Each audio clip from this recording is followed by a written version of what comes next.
नमस्ते। Indian stock market में जो ये जोरदार गिरावट आई है ना, उसने हम सबको थोड़ा परेशान तो कर ही दिया है। सबके पोर्टफोलियो लाल हैं और आगे क्या होगा ये समझ नहीं आ रहा। तो आज की इस बातचीत में हम सीधा पॉइंट पर आएंगे और इन सोर्सेस के आधार पर ये समझने की कोशिश करेंगे कि भाई ये सब हो क्यों रहा है और आगे के लिए क्या सोचा जा सकता है। मार्च का महीना वाकई बहुत से इन्वेस्टर्स के लिए बहुत मुश्किल रहा। जैसा कि यहाँ लिखा भी है, किसी ने सोचा भी नहीं था कि मार्च का महीना इतना खूनी महीना होगा।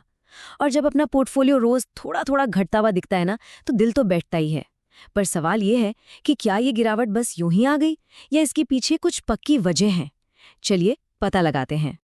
आज की इस पूरी बातचीत को हमने 4 हिस्सों में बांटा है। सबसे पहले समझेंगे कि बाजार में ये खून खराबा क्यों मचा है।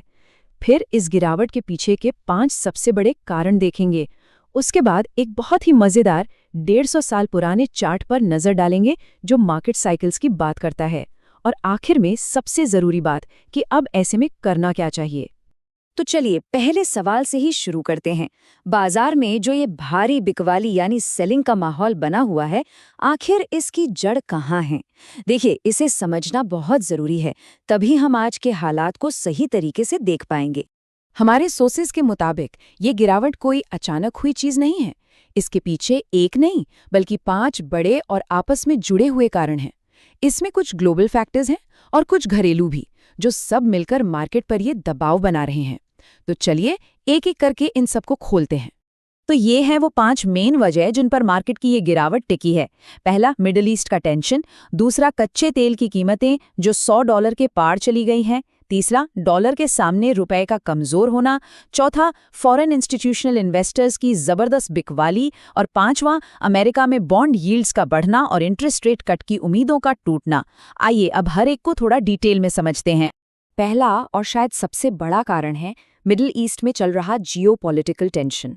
देखिए, जब भी दुनिया के इस हिस्से में कोई गड़बड़ होती है तो इसका सीधा असर ग्लोबल सप्लाई चेन पर पड़ता है, खासकर तेल की सप्लाई पर। और बाजार तो हमेशा आगे की सोचता है। उसे डर है कि इस लड़ाई झगड़े से महंगाई बढ़ेगी, इसीलिए वो पहले से ही इस डर को प्राइस इन कर रहा है, मतलब कीमतों में एडजस्ट कर रहा है। और उसी टेंशन का सीधा सीधा असर हमें दूसरे कारण में दिखता है, कच्चा तेल यानी क्रूड ऑयल। क्रूड ऑयल ने $100 प्रति बैरल का वो साइकोलॉजिकल लेवल पार कर लिया है जो अपने आप में एक बड़ी बात है।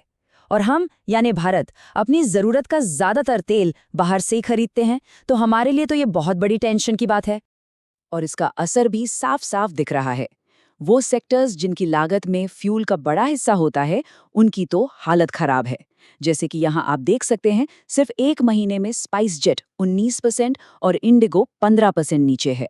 यहाँ तक कि पूरा निफ्टी ऑटो इंडेक्स 13% गिर गया। जाहिर है, पेट्रोल डीजल महंगा होगा तो गाड़ियों की डिमांड पर भी असर पड़ेगा और कंपनियों के मुनाफे पर भी। तीसरा कारण है हमारे रुपये की कमजोरी। इंडियन रुपी जो है वो अमेरिकी डॉलर के मुकाबले लगातार कमजोर होता जा रहा है और एक रिकॉर्ड लो लेवल पर पहुंच गया है। अब जब रुपया गिरता है तो हमारा इंपोर्ट महंगा हो जाता है, जिससे करंट अकाउंट डेफिसिट बढ़ सकता है और फॉरेन इन्वेस्टर्स का भरोसा भी कम होता है। चौथा कारण, FIIs यानी फॉरेन इंस्टीट्यूशनल इन्वेस्टर्स का बर्ताव। ये स्लाइड देखिए, ये अपने आप में पूरी कहानी कह रही है। साफ साफ दिख रहा है कि FIIs रोज हजारों करोड़ रुपए बाजार से निकाल रहे हैं, बेच रहे हैं।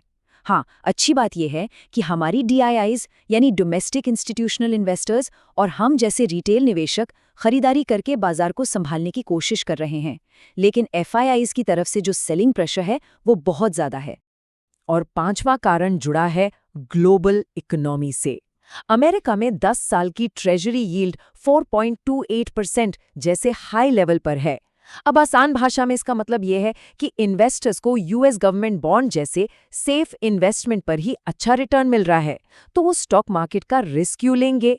ये इस बात का भी सिग्नल है कि अमेरिकन फेडरल रिजर्व शायद जल्दी ब्याज दरें कम नहीं करेगा, जिसका मतलब है कि मार्केट में सस्ता पैसा आसानी से नहीं आने वाला, और ये बात शेयरों के लिए अच्छी नहीं है। तो ठीक है, हमने गिरावट के कारण तो समझ लिए, लेकिन अब कहानी में एक बड़ा ही दिलचस्प मोड़ आता है। क्या ऐसी गिरावट का अंदाजा पहले से लगाया जा सकता है? सोर्सेज एक बहुत ही अनोखे और ऐतिहासिक चार्ट की बात करते हैं। ये सवाल ही अपने आप में बड़ा मजेदार है। क्या मार्केट के इन उतार चढ़ाव में कोई पैटर्न छुपा होता है? क्या इतिहास हमें भविष्य के बारे में कुछ बता सकता है? चलिए देखते हैं कि ये 150 साल पुराना चार्ट आखिर कहता क्या है। तो ये रहा वो रहस्यमयी चार्ट। इसका नाम है periods when to make money.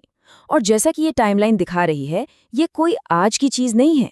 इसकी कहानी 1872 में शुरू हुई थी, जब इसे जॉर्ज टिच नाम के एक व्यक्ति ने बनाया था। मतलब ये कोई नया नवेला फॉर्मूला नहीं है, बल्कि 100 साल से भी ज्यादा पुराना एक नजरिया है जो मार्केट के इन साइकिल्स को समझने की कोशिश करता है। चलिए इस चार्ट को थोड़ा आसान भाषा में समझते हैं। ये चार्ट मार्केट को मोटे मोटे तौर पर कुछ जोन्स में बांटता है। जोन बी मतलब अच्छे दिन, जब कीमतें बहुत ऊंची होती हैं।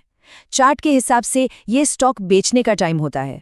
और मजे की बात यह है कि साल 2026 इसी जोन में आता है। दूसरी तरफ है जोन सी यानी मुश्किल दिन, जब कीमतें नीचे होती हैं। इसे खरीदने और लंबे समय तक होल्ड करने का बेस्ट टाइम माना जाता है, जो 2026 से 2032 तक चलने वाला है। तो इस चार्ट के मुताबिक मार्केट 3 फेज से गुजरता है। पहला है पैनिक का समय यानी जोन ए, दूसरा है अच्छे दिनों का समय जब बेचना चाहिए यानी जोन बी, और तीसरा है मुश्किल दिनों का समय जब खरीदना चाहिए यानी जोन सी। तो इस हिस्टोरिकल पैटर्न को देखें तो हम अभी जोन बी से जोन सी की तरफ जा रहे हैं, मतलब एक ऐसे दौर में जहां शायद खरीदने के अच्छे मौके मिल सकते हैं। तो हमने मार्केट गिरने की वजह समझ ली, एक ऐतिहासिक नजरिया भी देख लिया, लेकिन इस सारी जानकारी का क्या फायदा अगर हमें ये ना पता चले कि भाई अब करना क्या है।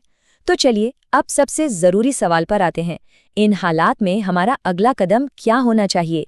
सोर्सेस कुछ बहुत ही साफ और सीधी स्ट्रैटेजी बताते हैं। सबसे पहली और सबसे जरूरी बात, घबराहट में आकर बेचना नहीं है, मतलब पैनिक सेलिंग नहीं करनी है। अपनी एसआईपीज को बिल्कुल ना रोकें, बल्कि ये तो कम दाम पर ज्यादा यूनिट्स जमा करने का बढ़िया मौका है। अपने पोर्टफोलियो को डाइवर्सिफाई करें, मतलब थोड़ा पैसा गोल्ड या डेट फंड्स में भी रखें, और धीरे धीरे सिस्टमैटिक तरीके से अपने कैश को एसेट्स में जैसे कि स्टॉक्स में बदलते रहें।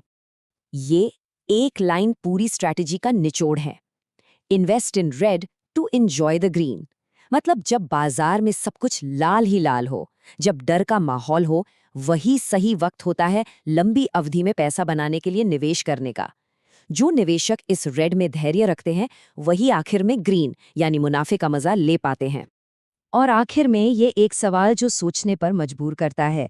सोर्सेस का मानना है कि मार्केट लंबी दौड़ में तो ऊपर ही जाएगा, हो सकता है 32,000 के लेवल तक भी जाए।